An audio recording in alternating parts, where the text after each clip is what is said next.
Hi friends, welcome to Biology Simplified Tamil. நான் உங்க செந்தில்நாதன். இந்த வீடியோவில் நம்ம top 10 most repeated NEET biology topics for NEET 2026 தான் பார்க்க போகிறோம். ஃபர்ஸ்ட் ஆஃப் ஆல் டிஸ்க்ளைமர், பொறுப்பு துறப்பு.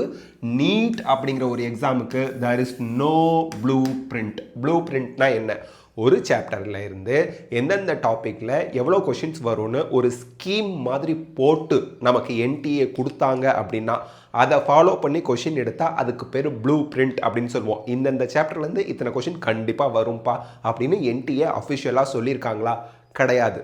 அப்புறம் எப்படி நீங்கள் வந்து டாப் 10 மோஸ்ட் ரிப்பீட்டட் டாபிக்ஸ் நீங்கள் சொல்கிறீங்க?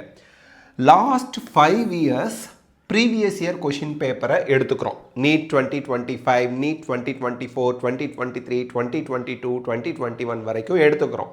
அதில் ஒவ்வொரு சாப்டர்லையும் எந்த டாப்பிக்லேருந்து அதிகமாக கொஷின் கேட்டிருக்காங்க அண்ட் சாப்டரில் எது ஹை வெயிட்டேஜ் சாப்டர் அப்படிங்கிறத நோட் டவுன் பண்ணுறோம். அப்படி தான் இந்த லிஸ்ட்டை ப்ரிப்பேர் பண்ணியிருக்கோம். இப்போ நம்ம கொடுக்கக்கூடிய கண்டென்ட் வந்து completely based on NEET previous year questions.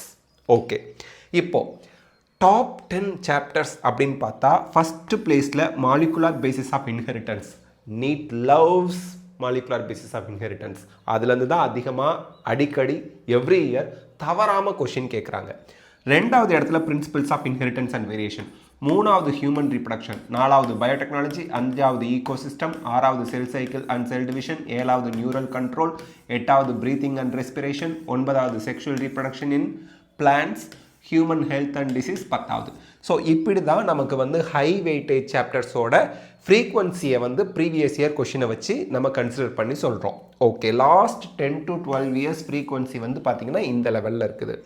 இப்போது மாலிகுலர் பேசிஸ் ஆஃப் இன்ஹெரிட்டன்ஸ் ஜெனட்டிக்ஸில் இருக்கக்கூடிய ஹை வெயிட்டேஜ் சாப்டர். ஜெனட்டிக்ஸில் 3 சாப்டர் இருக்குது. Molecular basis of inheritance, principles of inheritance and variation, evolution. அதில் மாலிகுலர் பேசிஸ் ஆஃப் இன்ஹெரிட்டன்ஸில் ஒவ்வொரு வருஷமும் நிறைய கொஷின்ஸ் கேட்குறாங்க. அதில் மோஸ்ட் ரிப்பீட்டடாக கேட்கக்கூடிய டாபிக் எது அப்படின்னு பார்த்தீங்கன்னா டிஎன்ஏ ரெப்ளிகேஷன். டிஎன்ஏ ரெப்ளிகேஷனில் பர்டிகுலராக என்சைம்ஸ் அண்ட் அந்த direction, leading strand, lagging strand, இந்த டைரக்ஷன் அந்த 5' to 3' தான் நியூ ஸ்ட்ராண்ட் வந்து சிந்தசிஸ் ஆகும். டெம்ப்ளேட் ஸ்டாண்டோட டைரக்ஷன் 3' to 5' ஆர் 3' to 5' அப்படிங்கிறத அந்த டைரக்ஷன்லாம் பேஸ் பண்ணி கொஷின் கேட்குறாங்க. டிரான்ஸ்கிரிப்ஷன்லையும் டிரான்ஸ்லேஷன்லேயும் கொஷின் கண்டிப்பாக கேட்டுக்கிட்டே இருக்காங்க. ஜெனட்டிக் கோடில் ஸ்டார்ட் கோடான் ஏயூஜி அண்ட் அது டூயல் ஃபங்க்ஷன் பண்ணும். மெத்தியோனைனையும் சிந்தசிஸ் பண்ணும். மெத்தியோனைனை வந்து கேரி பண்ணிட்டு வர டிஆர்என்ஏ அது இதோட ஆன்டிகோடான் அதில் தான் இருக்கும். ஏயூஜி மெத்தியோனைனுக்கு கோட் பண்ணுது. And start codon UAA, UAG, UGA. டீஜெனரசினா என்ன? இதை வந்து அடிக்கடி கொஷினில் கேட்குறாங்க. ஓப்பரான்னா என்ன? லேக் ஓப்பரான், ரெகுலேட்டர், ஆப்பரேட்டர் இதெல்லாம் கேட்குறாங்க. ஒரு தடவை லேக்கோட ஃபுல் ஃபார்ம் கேட்டிருந்தாங்க. லேக்கோட ஃபுல் ஃபார்ம் என்ன? லாக்டோஸ். மறந்துடாதீங்க, சப்ஸ்ட்ரேட் அது. சரி, செகண்ட் சாப்டர் வந்து ஹை வெயிட்டேஜ் சாப்டரில் ரெண்டாவது இடத்துல principles of inheritance and variation வராங்க. இதில் Mendelian crosses, monohybrid, dihybrid cross Mendel பண்ணார். டெஸ்ட் கிராஸ் கேட்பாங்க. டெஸ்ட் கிராஸ்க்கு 1:1 ரேஷியோ. மோனோஹைப்ரிட் கிராஸோட ரேஷியோ 3:1. டைஹைப்ரிட் கிராஸோட ரேஷியோ 9:3:3:1. ஸோ இந்த ரேஷியோஸ் எல்லாத்தையுமே நம்ம நல்லா ஞாபகம் வச்சுக்கணும். என்சிஆர்டியில் இருக்கிறது மட்டும் போதும். இன்கம்ப்ளீட் டாமினன்ஸ், கோடாமினன்ஸ் இதெல்லாம் கேட்பாங்க. லிங்கேஜ் அண்ட் ரீகாம்பினேஷன் முக்கியம். பெடிகிரி அனாலிசிஸும் முக்கியம். இதுல இருந்தெல்லாம் கண்டிப்பாக கொஷின் கேட்குறாங்க. High weightage and most repeated டாபிக்ஸுங்க. மூணாவது ஹியூமன் ரீப்ரடக்ஷனை பொறுத்த வரைக்கும் gametogenesis, male as well as female. அதுக்கப்புறம் menstrual cycle, hormones and phases base பண்ணி கொஷின் கேட்பாங்க. ஸ்பெர்மியோஜெனிசிஸ்க்கும் ஸ்பெர்மியேஷனுக்கும் உள்ள டிஃப்ரென்ஸை பேஸ் பண்ணி கொஷின் கேட்குறாங்க. ஃபர்டிலைசேஷன் அண்ட் இம்ப்ளண்டேஷன் இந்த டாப்பிக்லேருந்து கொஷின் கேட்குறாங்க. ப்ரீத்திங் அண்ட் எக்ஸ்சேஞ்ச் ஆஃப் கேஸஸில் மோஸ்ட் இம்பார்ட்டன்ட் டாபிக்ஸ்னால் oxygen dissociation curve, transport of carbon dioxide, lung volumes and capacities இதை கேட்பாங்க. நெக்ஸ்ட் பயோடெக்னாலஜியில் பிரின்சிபல்ஸ் அண்ட் ப்ராசஸஸில் ரெஸ்ட்ரிக்ஷன் என்சைம்ஸ் பற்றி டீடைல்ஸ் கேட்குறாங்க. வெக்டர்ஸில் பிளாஸ்மிட் செலக்டபிள் மார்க்கர்ஸ் பற்றி கொஷின் கேட்குறாங்க. பிசிஆர் டெக்னிக்கில் டயக்ராம் பேஸ்டு கொஷினும் கேட்குறாங்க. தியரி பேஸ்டு கொஷின்ஸும் கேட்குறாங்க. பிசிஆரில் என்னென்ன ஸ்டெப்ஸ் இருக்குது, அதில் என்ன என்சைம்ஸ் இன்வால்வ் ஆகுது ரொம்ப இம்பார்ட்டண்ட்டாக கேட்குறாங்க. அந்த டேக் பாலிமரேஸ்லாம் கேட்பாங்க. ஜெல் எலக்ட்ரோஃபாரசிஸ்லேருந்தும் கொஷின் அடிக்கடி கேட்குறாங்க. ஈகோசிஸ்டம் பொறுத்த வரைக்கும் food chain and food web, ecological pyramids, energy flow particularly 10% லா, ப்ரொடக்டிவிட்டியில் ஜிபிபினா என்ன, என்பிபினா என்ன அப்படின்னு கேட்பாங்க. அதுக்கடுத்து நியூரல் கண்ட்ரோல் அண்ட் கோஆர்டினேஷனை பொறுத்த வரைக்கும் ரெஸ்டிங் வேர்சஸ் ஆக்ஷன் பொட்டன்ஷியல் அதை பேஸ் பண்ணி கொஷின் கேட்பாங்க. Synapse, chemical versus electrical synapse என்ன அப்படின்னு கேட்குறாங்க. ரிஃப்ளெக்ஸ் ஆர்க் கொஷின் கேட்கலாம். ஹார்மோன் வேர்சஸ் நியூரோ டிரான்ஸ்மிட்டர், இது வந்து ஒரு கன்ஃபியூஷன் இருக்கும் குழந்தைங்களுக்கு.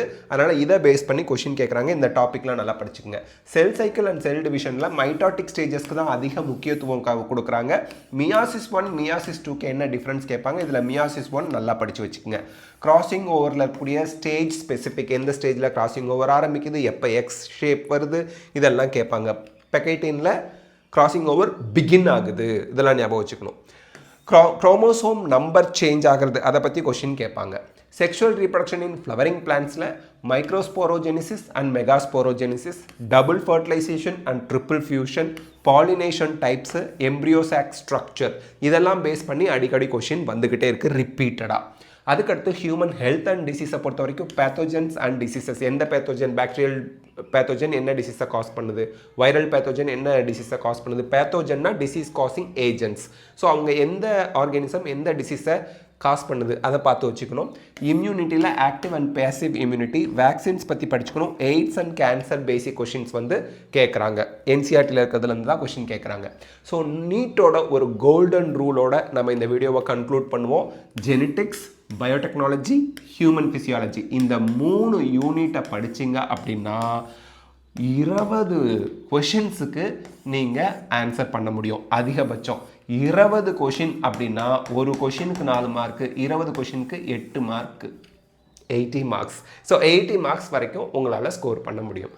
ஸோ இந்த டாப் 10 சாப்டர்ஸை மறக்காமல் தெளிவாக படித்து வச்சுக்கோங்க. அதில் இருக்கக்கூடிய இம்பார்ட்டன்ட் டாபிக்ஸில் எப்படி கொஷின் கேட்டாலும் நம்மளால் கரெக்டாக ஆன்சர் பண்ண முடியும் அப்படிங்கிறத உறுதி செஞ்சுக்கோங்க.